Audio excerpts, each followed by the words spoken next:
Hablaba un poco de este enfoque interdisciplinario que nos interesa mucho como forma de construcción de conocimiento. Concretamente, en todos los eventos que vamos a presentar, en el caso de hoy, tenemos dos profesionales que se inscriben en dos disciplinas diferentes, una comunicación social y otra relaciones internacionales. La semana que viene, que va a ser sobre la situación carcelaria, también digamos, desde enfoques diferentes. Va a estar una persona que es profesora ahí en abogacía, otro de comunicación social, pero con un enfoque bien sociológico sobre la situación carcelaria, así que un poco la impronta de los eventos va a ser esa, tratar de no solo brindar miradas diferentes, sino también desde disciplinas completamente diferentes. Así que bueno, quería comentarles eso, darle la bienvenida y, y bueno, ya dando los 9 minutos, 10 minutos de gracia, eh, en rigor a la puntualidad que la virtualidad exige, vamos a dar comienzo formalmente. Yo más que nada voy a moderar este evento.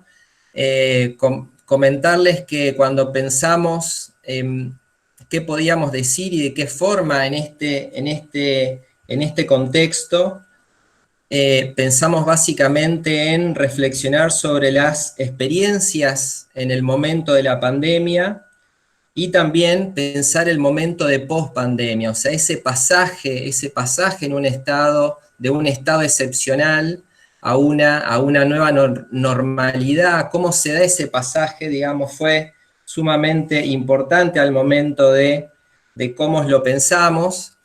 Y en este sentido, digamos, en este juego entre un momento excepcional y nueva normalidad, cómo se da, ¿no es cierto?, cómo aparecen nuevos elementos, cómo persisten algunas líneas de continuidad y al mismo tiempo,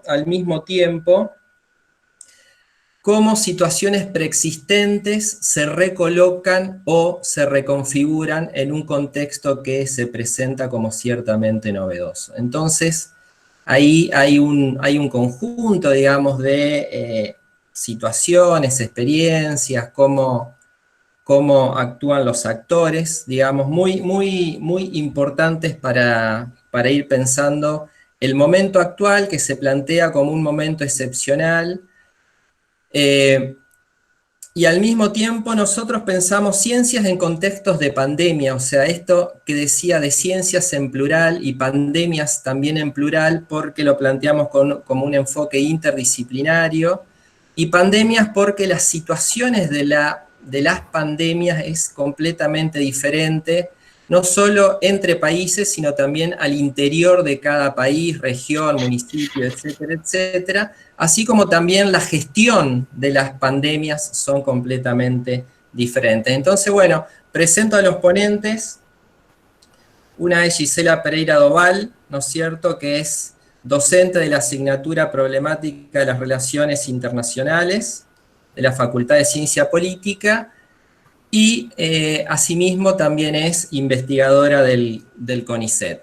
El título que propuso Gisela, muy inquietante: COVID y después, el orden internacional que se viene. Así que bueno, Gisela, lo dejamos a tu parecer, tu intervención. Bien, muchas gracias. Gracias, Tati, gracias por la invitación a la Dirección de Comunicación y al Centro de Estudios Comparados de la Facultad.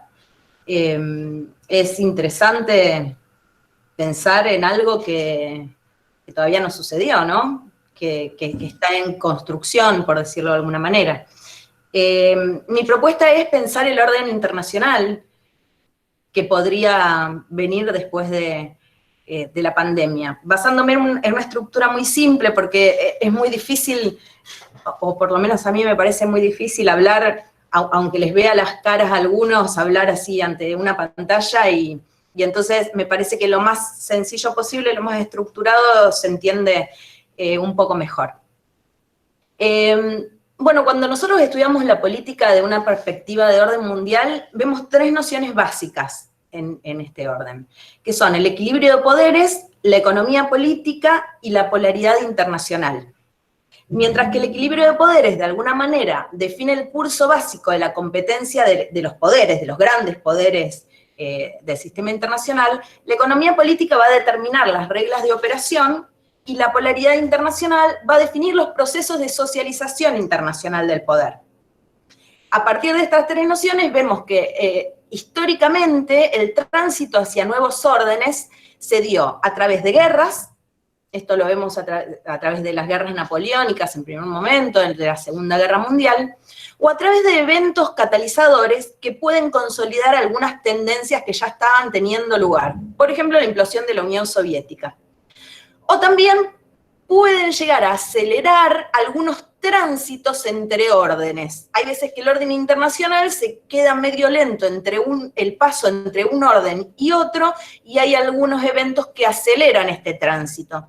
Puede discutirse si el 11 de septiembre fue un evento con estas características. Por todo esto es muy válida la pregunta que puede surgir de si el nuevo orden internacional, al revés, la pandemia del coronavirus podría generar un nuevo orden internacional. Ahora, para que aparezca un nuevo orden internacional después del coronavirus, la pandemia tiene que producir algunas cosas. Primero, generar un cambio en el equilibrio actual de poderes. En paralelo, generar un cambio en la estructura económica, así como el actor o los actores que controlan esa estructura también tienen que realizar ajustes estructurales que a su vez causen un cambio en los mecanismos operativos del sistema y que también puedan formar nuevos regímenes globales sobre la base de nuevos estándares económicos. Sería algo así como un nuevo Bretton Woods para un régimen no capitalista en este sentido, aunque creo que Zizek es el único que plantea el fin del capitalismo, ¿no?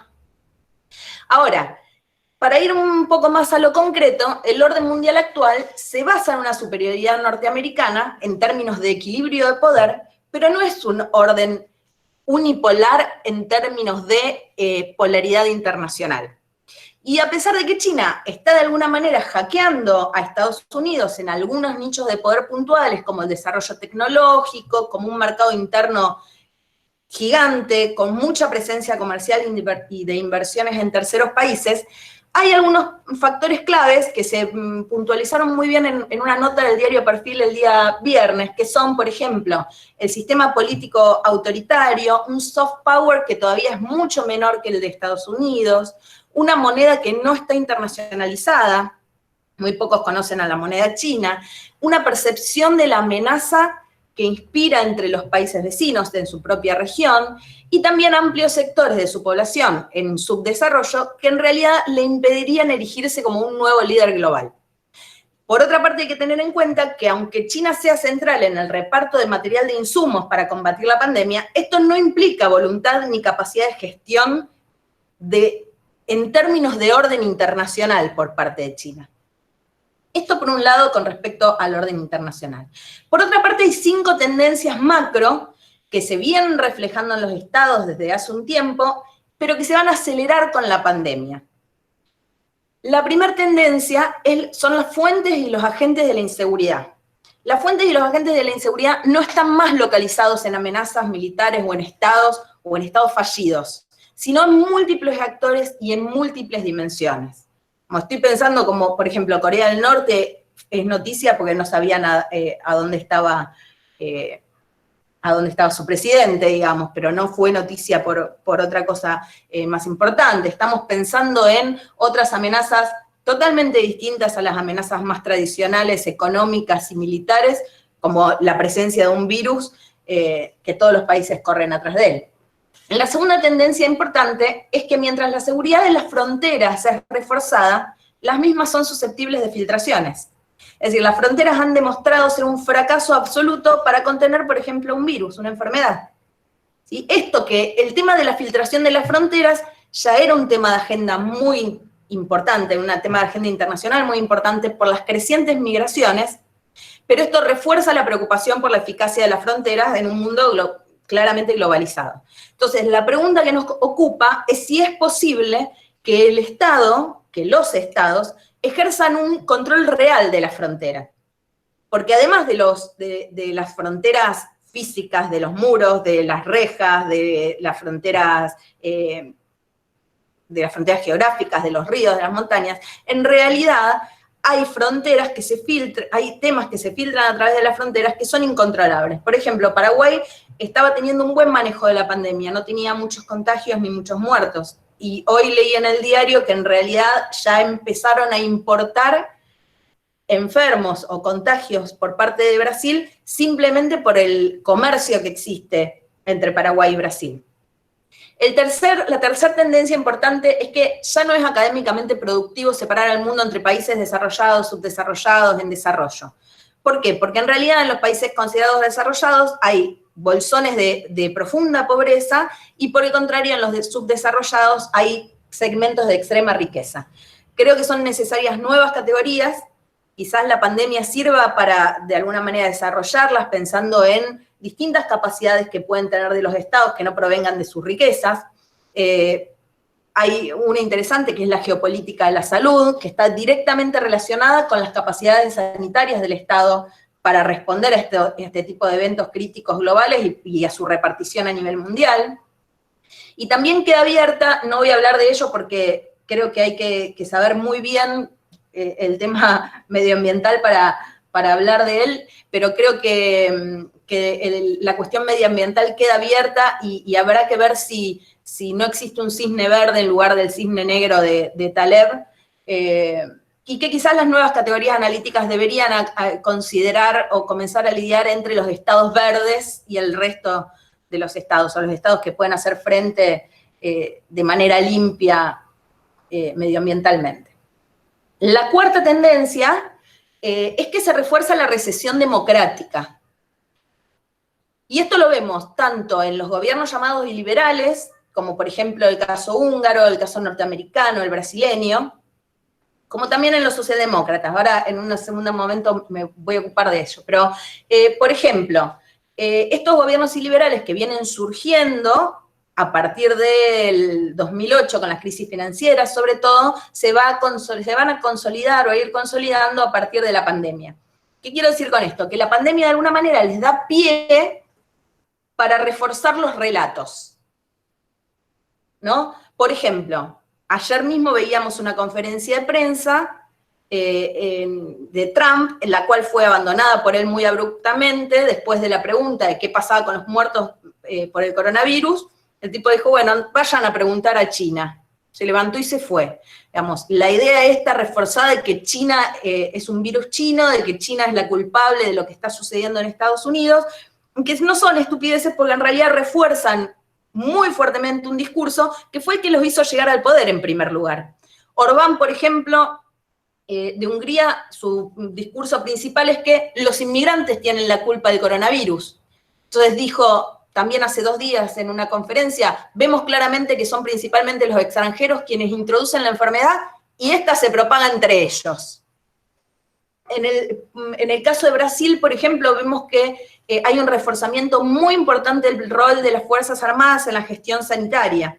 Entonces, todas estas cuestiones lo que hacen es reforzar un relato que no es nuevo, pero que les sirve para cerrar filas atrás de ellos mismos. Por el otro lado, también cabe remarcar que el Estado Nacional o el refuerzo del Estado Nacional no va a ser privativo de las derechas. Tenemos en las izquierdas europeas o las socialdemocracias un redescubrimiento del Estado como un valor a conservar, la idea de la nacionalización de los bienes públicos, de la primacía del sistema de salud. En Argentina, por ejemplo, tenemos una especie de reforzamiento del Estado, sobre todo en el caso argentino, con la transición política entre un gobierno más conservador y un gobierno más liberal o de izquierda. Me resulta raro llamarlo de izquierda porque no creo que lo sea, pero bueno, vemos que el Estado se refuerza en América Latina y se resignifica en Europa, por decirlo de alguna manera. La última tendencia, la quinta tendencia, es, valga la redundancia, 2 tendencias que paradójicamente se refuerzan, que son, Por un lado, la emergencia de desafíos o de amenazas que ningún Estado puede contener por sí mismo. Pero por el otro lado, una debilidad importante de las organizaciones internacionales y del multilateralismo para enfrentar justamente estos desafíos que deberían ser enfrentados de manera cooperativa, ¿no? Entonces, en primer lugar, cabe remarcar que en realidad las instancias multilaterales la crisis de las instancias multilaterales está teniendo lugar desde antes de la crisis sanitaria. Sin embargo, creo que es deseable, esperable o deseable, que la crisis del coronavirus juegue un rol favorable para la reconstrucción del multilateralismo. Hay algunos países como Francia y Alemania que presentaron una iniciativa conjunta llamada Alianza para el Multilateralismo, que fue firmada también por Argentina, que intenta hacer una antítesis al aislacionismo norteamericano en este contexto, que menciona algunos desafíos que los estados deberían superar de forma conjunta post-pandemia, como el de la salud, el financiero, el de la información, el de la prevención, el económico. Falta, lamento insistir con esto, pero falta el medioambiental, que creo que va a ser fundamental.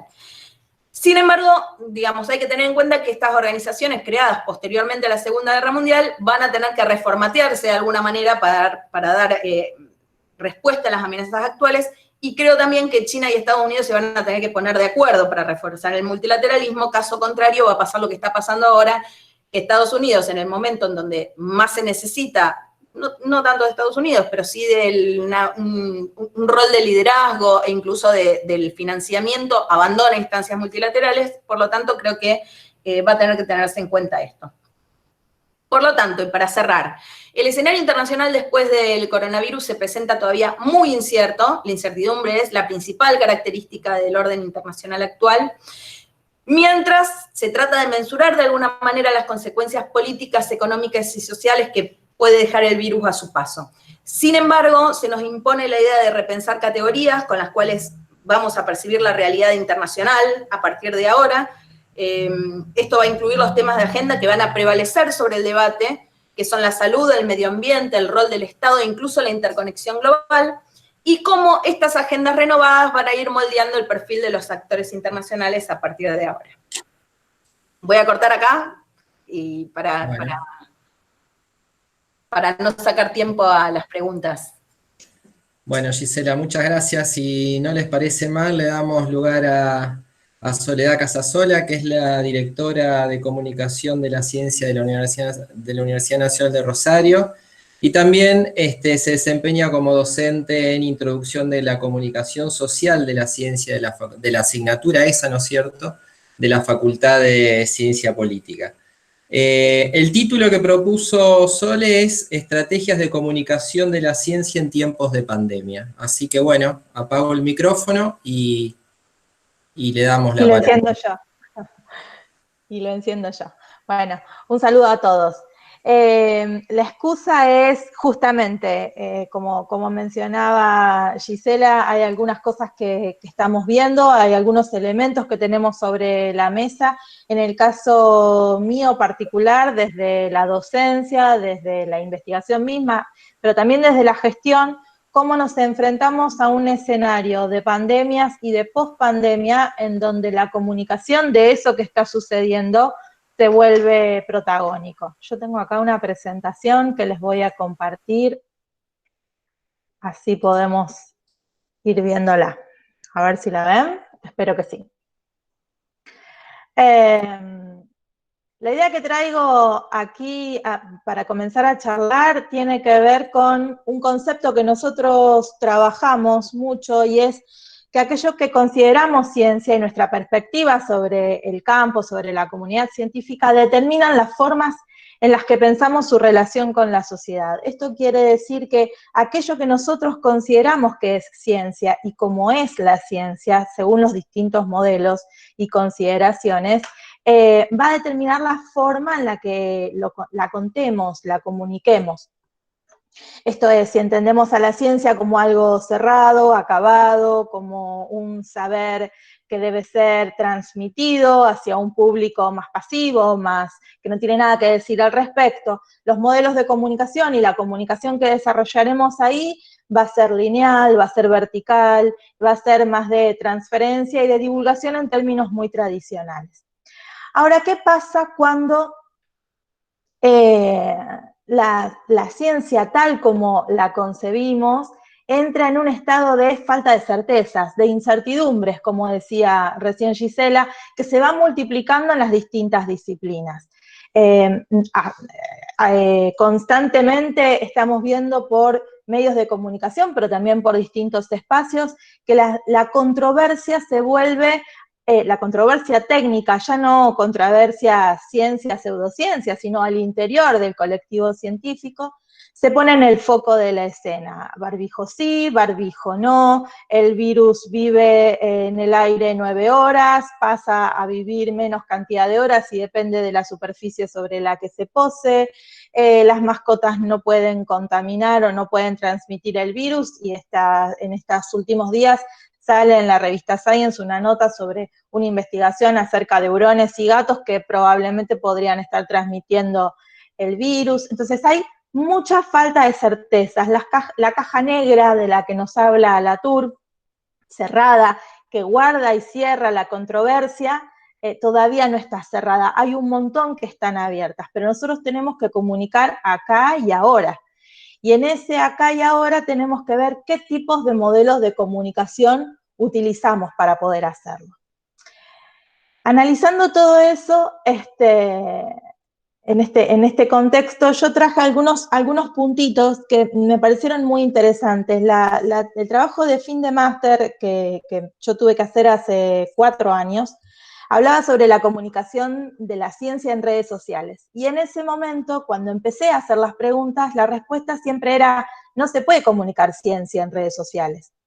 Y lo que estamos viendo hoy es que todas las comunicaciones están atravesadas por los entornos digitales, por esas redes sociales sobre las que hace 4 o 5 años nos parecía imposible que pudiéramos desarrollar estrategias de comunicación científica, adaptándonos a esos medios. Entonces surgen muchas preguntas. Si estos escenarios nuevos, que no necesariamente sabemos manejar, de los que no necesariamente conocemos sus lógicas, son los centrales, no solamente para la comunicación, sino también para la educación, lo que estamos haciendo, la reflexión, la investigación, lo que estamos haciendo nosotros en este momento, que en un contexto diferente no lo estaríamos haciendo seguramente en estas condiciones. ¿Cómo estamos comunicando en estos espacios? ¿Estamos preparados para hacerlo? ¿Quiénes están comunicando? Y fundamentalmente, ¿para qué están comunicando? Esas preguntas tienen estrecha vinculación con los distintos modelos de comunicación de la ciencia y con el hacer cotidiano. Cuando nosotros ante la situación crítica tenemos que pensar desde la universidad como productora de contenidos cómo vamos a comunicar ciencia y para qué, las respuestas que surjan van a tener que ver con esos distintos modelos de comunicación. Nosotros vamos a tratar de informar o vamos a tratar de comunicar ciencias con objetivos comunicacionales que busquen, desde nuestra gestión, empoderar a los ciudadanos. No solamente que reciban información y que ese conocimiento que se genera por los expertos llegue a ellos de una manera vertical y lineal sin que ellos tengan nada para decir al respecto. Entonces me dirán ustedes, si les interesa lo que opinan los ciudadanos, ¿por qué van y consultan a los expertos? ¿No es eso modelo tradicional del déficit, donde el que sabe le cuenta al que no sabe qué es lo que tiene que hacer? Y la verdad es que tiene mucho de eso, porque en realidad hay voces expertas a las que debemos consultar, los organismos oficiales, los referentes en cada una de las disciplinas. Pero la marca, la diferencia que queremos darle en función de modelos más dialógicos y más interactivos, es que las dudas y las consultas vengan a partir de interrogantes que surgen de la sociedad. No necesariamente que los expertos tienen ganas de contar o necesitan comunicar, sino también aquellas cosas que se pregunta la comunidad. Un caso puntual que tuvimos, que desarrollamos dentro de la dirección, tuvo que ver con este descubrimiento en el Malbrán del genoma del COVID y lo que verdaderamente significaba eso para nuestra población. Marina Alonso, que es parte de la Dirección de Comunicación de la Ciencia, se comunicó directamente con una médica de un centro, del centro del CIPREP, del Centro de Gestión y Creación de Vacunas de la Facultad de Medicina, y le preguntó, bueno, está bien, ya identificamos el genoma, y eso a la gente, ¿cómo se lo contamos? ¿Para qué estaría sirviendo? Y la pieza de comunicación ya no fue solamente informar que el Malbrán identificó el genoma del virus circulante en Argentina, que es un modelo netamente informativo, sino a partir del conocimiento general de los ciudadanos, explicarles que eso sirve para poder evaluar a futuro, con el desarrollo de vacunas que se hagan en otros lugares del mundo, si efectivamente va a servir para la población argentina, si efectivamente esas vacunas que se encuentren van a ser eficaces para combatir la cepa o el gen que está circulando en nuestro país. Ese es un ejemplo que tiene que ver con esto de cuando queremos poner a dialogar a la ciencia local, producida en Argentina, y queremos interpelar o dialogar exactamente con nuestros ciudadanos, o al menos con aquellos que deciden utilizar la palabra. Nos vamos necesariamente y nos refugiamos en los esquemas más tradicionales, más informacionales y más verticales, o tratamos de buscarle una vuelta. Por supuesto que no hay comunicación posible si no hay información allí.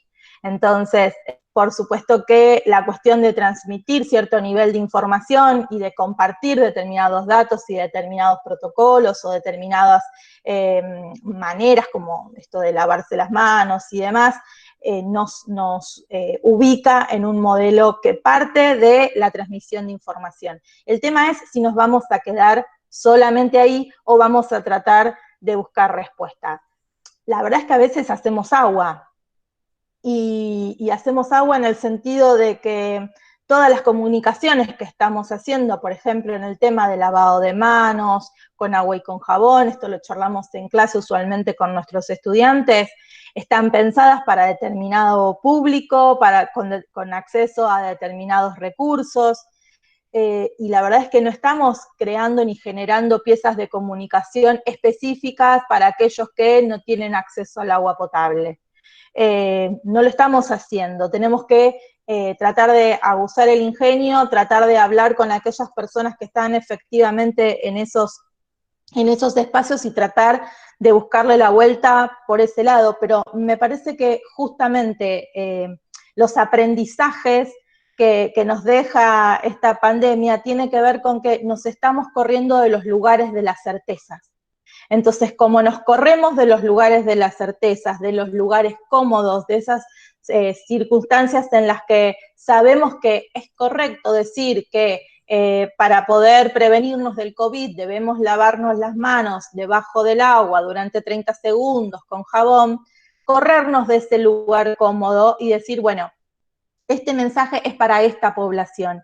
¿Qué mensaje tengo o qué prevención tengo en un espacio en donde esos recursos no son accesibles? Y siempre damos el ejemplo con Elena Gasparri en la materia de las piezas relacionadas con el dengue, que es otra de las enfermedades que nos está asolando por estos días.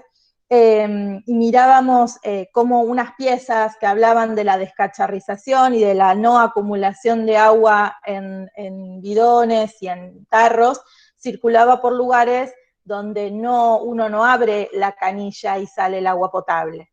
Entonces, esos ciudadanos, esas personas necesitan caminar un par de cuadras para ir a buscar el agua y tenerla almacenada en su casa, y el mensaje y la pieza comunicacional del no tengas floreros con agua no sirve para esa población. Estamos hablando de otras audiencias.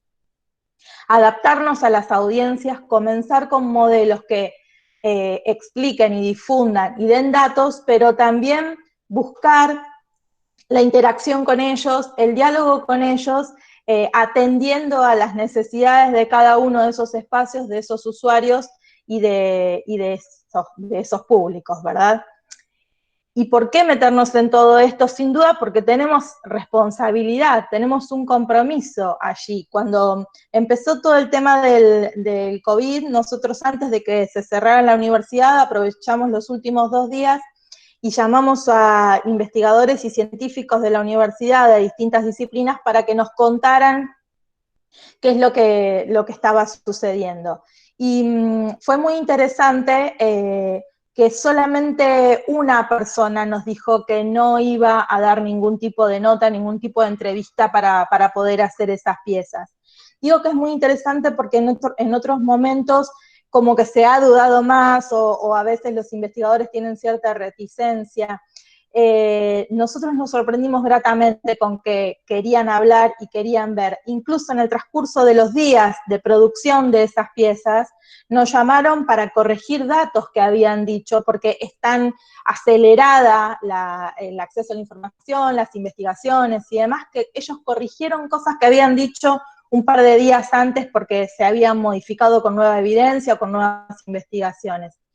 Y eso nosotros lo vemos como algo sumamente sano, sumamente importante, porque la comunicación es situacional e histórica, y la ciencia también lo es. Nosotros estamos comunicando en este momento con proyección de futuro, claro está, pero estamos comunicando en este momento donde no están todas las certezas dadas, donde la información que tenemos es esta, donde hay controversia, y no hay solamente controversia disciplinar al interior de la ciencia, sino también al interior de la comunicación, acerca de quiénes son los que van a contar y relatar lo que nos está pasando y cómo lo van a hacer.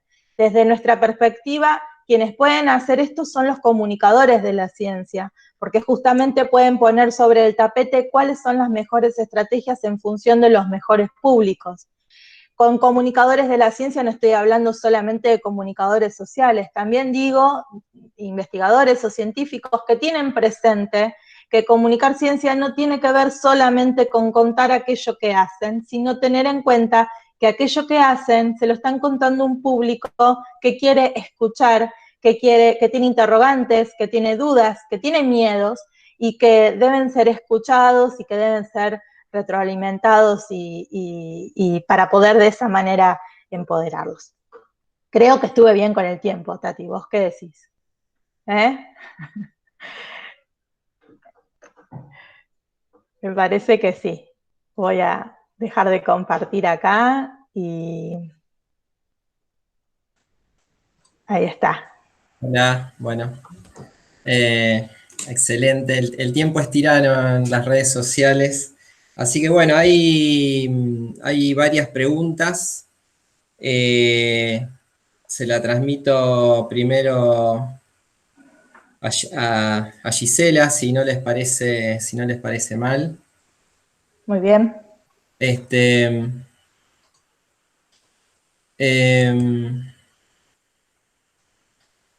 María Victoria arrancó haciendo preguntas apenas empezó hablando Gisela, por ahí las ha contestado durante su exposición. ¿Cómo conceptualizar el nuevo orden internacional? Es multipolar, perdón. Hay una nueva guerra fría entre Estados Unidos y China. La frontera requiere ser conceptualizada. La pandemia nos obliga a reformular los conceptos en ciencias sociales, orden mundial, seguridad, frontera, etc.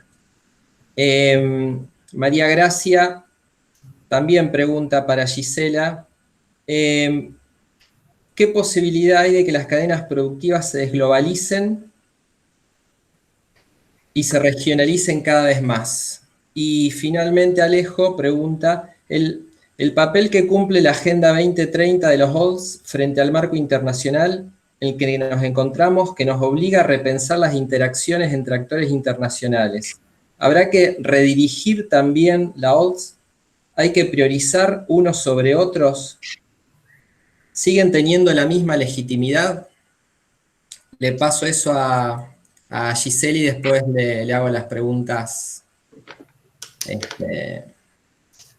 a Sole, si no les parece mal. Bien, contesto más o menos, después si me queda algo sin responder me lo vuelven a Me lo volvés a recordar, Tati. A ver, el escenario. Me parece que también son complicados actualmente las polaridades. ¿No? Ya desde hace algunos años hay muchos autores que nos hablan de la no polaridad, de la interpolaridad, digamos. Hay muchos estados con distintas capacidades de poder, de recursos de poder, y es muy difícil que uno o dos estados concentren todo el poder mundial en sus manos. Pero dependiendo de cuál sea el desenlace de la pandemia, porque el problema es ese, nosotros podemos ver tendencias, pero uno nunca sabe qué va a pasar con esto. Digamos, probablemente el descubrimiento de la vacuna sea un hito importante que dé la pauta de quién puede llegar a ser el nuevo líder internacional. Pensábamos que si, por ejemplo, los chinos llegaran a descubrir la vacuna, su capacidad de soft power aumentaría, que es una de las cosas que decíamos al principio de por qué China no podía alcanzar el liderazgo, le faltaba soft power. Bueno, el descubrimiento de la vacuna sería un hito importante. Si la llegaran a descubrir los norteamericanos, no se podría hablar más de la decadencia de Estados Unidos, porque un país decadente sería muy difícil que encuentre una vacuna. Podría reforzar regímenes democráticos, sobre todo si el descubrimiento de una vacuna es producto de la cooperación multilateral entre estos países. Podrían pasar un montón de cosas, pero pensando en escenarios posibles, creo que podría hablarse de un escenario bipolar con China y Estados Unidos, no de una nueva guerra fría, porque el mundo es absolutamente otro, digamos, los conceptos, no solamente conceptualmente, en la Guerra Fría lo primordial era lo militar, ya no lo es más, entonces me parece que no se puede hablar de una nueva Guerra Fría. Sí se podría hablar en términos bipolares, pero en otros términos. Y en este sentido, veo si puedo contestar la pregunta de la Agenda 2030, de los objetivos de desarrollo, del sostenible de Naciones Unidas. Me parece que hoy más que nunca esos, que no sé si son entre 15 y 20 objetivos del milenio, son más importantes y están más actuales que nunca. Yo no me acuerdo exactamente, pero te puedo asegurar que 4 o 5 de ellos hablan de salud, hablan de medio ambiente, hablan de un desarrollo sostenible, hablan de educación, hablan de todas las cuestiones que son necesarias rediscutir a partir de este momento, y va a ser necesarias ver esperablemente de forma multilateral y consensuada qué se hace con eso. Entonces me parece que no deberían reformularse los objetivos del milenio, me parece que hoy más que nunca están sumamente vigentes, pero creo que todo depende del desenlace de la pandemia. Con respecto a las cadenas productivas, no me puedo explayar demasiado porque no es un tema que maneje bien. De nuevo pienso que es una cuestión de cómo va a terminar este cisne negro de las pandemias. Me parece que pueden llegar a reforzar los regionalismos o pueden llegar a matar los regionalismos. Pero bueno, eso es más incierto todavía, el tema de los regionalismos, sobre todo porque si pensamos en los regionalismos nuestros, digamos, sobre todo pensando en un Mercosur, por ejemplo, que ya venía complicado mucho antes que se desencadenara la pandemia. No sé si... Sí, ahí tengo un par de preguntas más, pero le leo las preguntas a Sole, ¿eh? María Victoria también pregunta, ¿qué canales tenemos los ciudadanos habilitados en estos tiempos del COVID-19 más allá de las redes sociales? ¿Se piensan en nuevos canales? ¿Hay una reconfiguración de los mismos a partir del COVID-19? Y también pregunta lo siguiente, el actual discurso sobre la prevención y el cuidado del COVID no llega a todos. ¿Cómo logran el acceso a esos sectores? Esas otras audiencias, ¿qué canal habilitan? Esas son las preguntas, Sole, si querés ir contestando.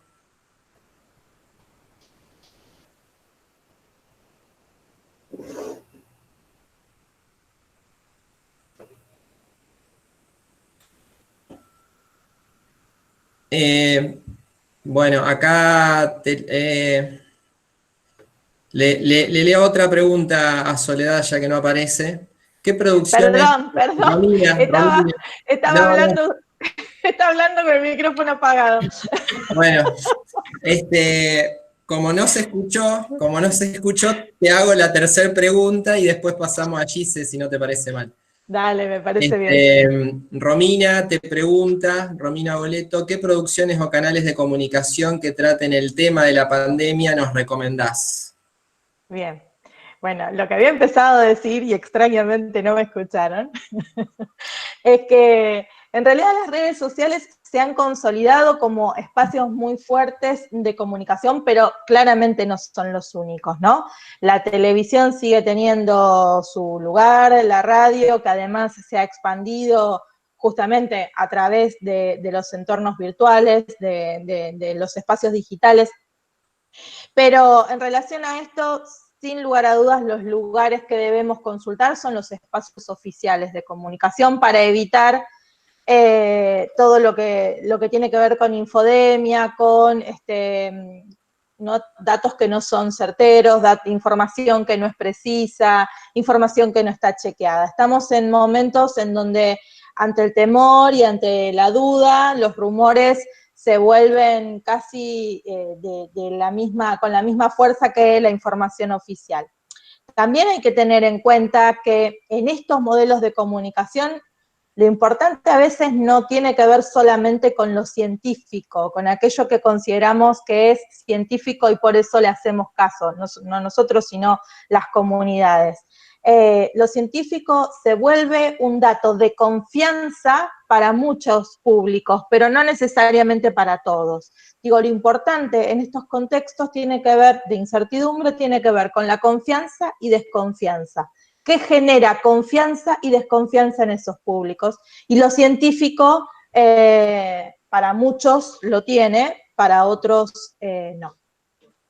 De todas maneras, desde nuestros espacios justamente mencionamos esto como un dato a tener en cuenta, pero la recomendación es que los lugares tradicionales de producción de conocimiento y de aplicación de políticas públicas sanitarias son los canales oficiales que debemos consultar y revisar para poder acceder a este tipo de información. Eso con respecto a lo que me preguntaba Romina. Y con lo que me preguntaba María Victoria sobre el discurso de prevención y el cuidado del COVID-19 nos llega a todos. Claramente, Victoria, es así. En comunicación, desde mi perspectiva, insisto, lo que estamos haciendo en este momento es reflexionar acerca de prácticas con las que nos estamos encontrando, ¿no? Es poder llegar a esos públicos a partir de determinados referentes, a partir de actores que están vinculados permanentemente y que pueden acceder a ellos. Y para esto te doy un caso puntual, que también lo comenté en clase. El ejemplo que daba de lavarse las manos con agua y con jabón, que es algo que podemos hacer en los lugares donde tenemos acceso al agua potable y a determinadas condiciones. Charlando con la directora de una escuela especial en la zona oeste de Rosario, ella me decía que, bueno, por la cuestión de la pandemia, tenían la escuela cerrada.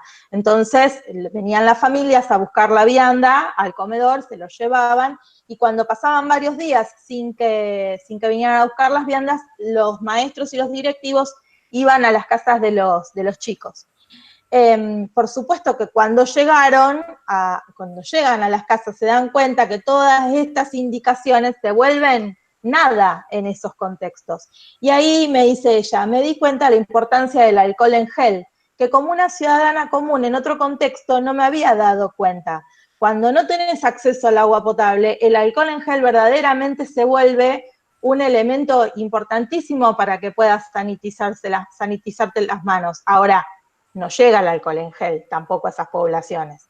Pero son elementos que podemos tener en cuenta a la hora de pensar estrategias de comunicación y mucho más estrategias de salud pública. Digo, si no tenés agua y jabón para lavarte las manos, el alcohol en gel se vuelve un aliado importante y poder garantizar que algunas poblaciones en estos contextos, sobre todo, pueda acceder a ese tipo de sanitizantes que los pueden hacer salir del paso ante una situación como no tener agua potable, que no es algo que pueda solucionarse de un día para el otro.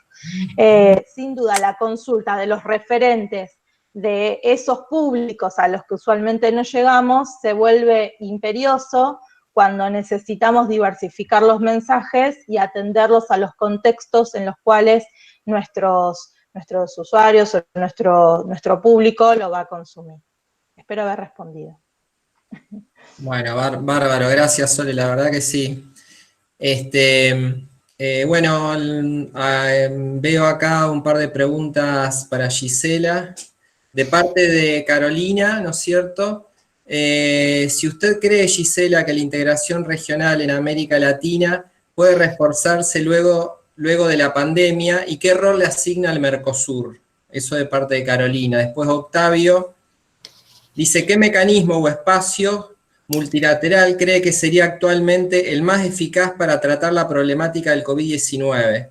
Consulto porque durante la crisis de la década del 70 se creó y fortaleció el G7 como GDP gubernamental y durante el 2008-2009 se creó el G20 como el espacio más adecuado para el tratamiento de la crisis global, pero en el contexto actual no he logrado divisar ningún espacio en particular. Estas son las dos preguntas, Gisela. Bueno, a ver, ¿puede salir fortalecida la integración de esto? Lo dudo. Pero no porque la pandemia haya sido un determinante en este sentido. Lo que es, una vez más, es un acelerador de tendencias. Digamos, nosotros veíamos cómo de a poco, iba a decir desde Temer, pero en realidad desde el gobierno de Dilma Rousseff se le está dando mucha más importancia a las negociaciones comerciales extrazona, con lo cual, y más actualmente, hay muchas divergencias en la agenda comercial por una cuestión de estilos, de ideología, digamos, mientras que Brasil, Paraguay y Uruguay están con muchas intenciones de negociar con terceros países en un esquema, se podría decir, como de una vuelta a la exportación de materias primas.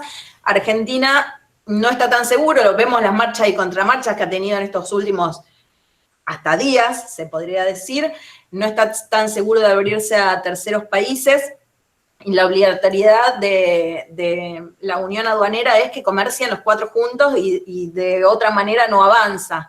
Entonces ya eso es un freno importante a las negociaciones del Mercosur, que creo que hasta ahora tenía un rol mucho más de aglutinador social, por decirlo de alguna manera.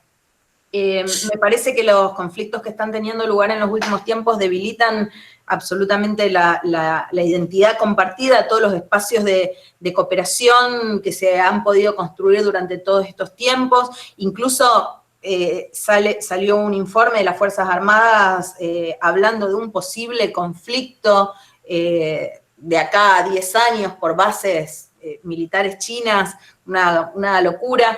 La realidad es que la construcción de la confianza en el Mercosur fue un proceso social y político que nos llevó 30 años o más, digamos. Desactivar las hipótesis de conflicto fue uno de los objetivos más importantes que cumplió el Mercosur, y lo que yo observo es un retroceso en eso, es un retroceso en la confianza, sobre todo los dos socios principales, que son Argentina y Brasil. La actuación de Bolsonaro en este sentido no está ayudando demasiado. La de los otros tampoco, pero principalmente el discurso de Bolsonaro es complicado en este sentido. Los mecanismos multilaterales, bueno, yo en este sentido no veo un grupo de presión. Octavio mencionaba los grupos de presión como actores internacionales importantes. No los estoy viendo, pero porque estamos todos muy concentrados en las respuestas estatales, digamos, no en las respuestas estatales per se, digamos, desde el Estado, sino en aquellos organismos gubernamentales tanto nacionales como internacionales, que tienen la capacidad, porque, a ver, de economía puedo hablar cualquiera, de política también, pero de epidemiología, de vacunas, no puede hablar cualquiera, aunque lo estén haciendo actualmente por televisión.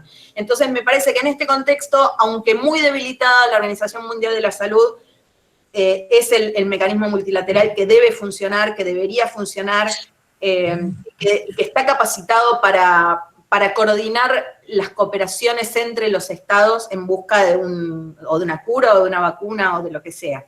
No veo en este momento que estén surgiendo muchos grupos de presión al respecto, ni tampoco creo que sean necesarios, digamos, Octavio apuntaba correctamente los dos grupos de presión, pero aunque sean organizaciones gubernamentales estamos bien si pueden alentar la cooperación entre estados.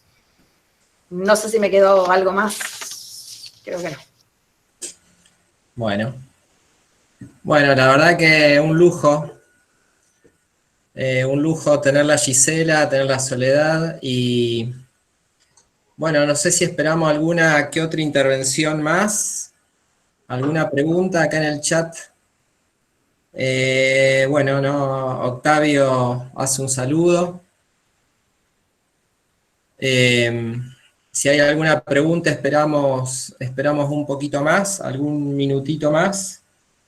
Si no, comentarles que para el martes que viene estoy buscando el flyer para no errarle.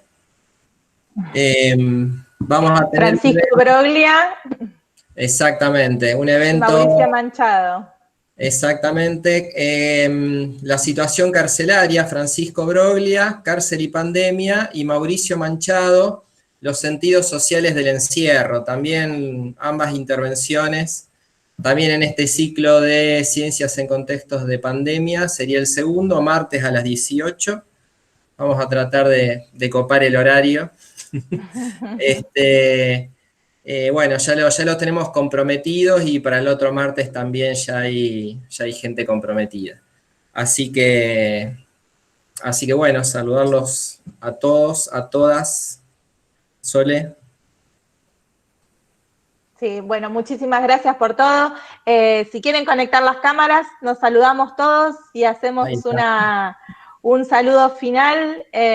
Muchísimas gracias por haberse conectado. Tenemos mucho para contar, mucho para decir, y es interesante que podamos justamente hacer esto, charlar, preguntarnos, no tener respuestas cerradas, sino permitirnos el diálogo, la duda y el contar desde el hacer, que me parece que es muy sano poder hacerlo en estos momentos. No tenemos los contactos físicos, no tenemos las aulas, no tenemos los pasillos en donde podemos comentar esto dentro de las facultades, los bares, los lugares donde usualmente nos encontramos. Y bueno, vamos a refugiarnos en estos espacios virtuales que parecen raros, pero que por lo menos nos permiten pensar en voz alta, preguntar, ver qué otras personas con otras disciplinas tienen para decir respecto de esto. Así que los esperamos el martes que viene. Muchas gracias por estar. Y bueno, les vamos a estar pasando también la grabación. Muchas gracias por todo. Bueno, las chicas de comunicación van a hacer la foto que después vamos a compartir. Gracias a todos. Gracias, Esteban. Bueno, gracias Gise, gracias Sole. Gracias.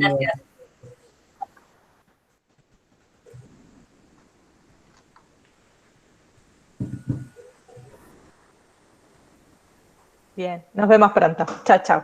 Chau, chau. Chau, chau.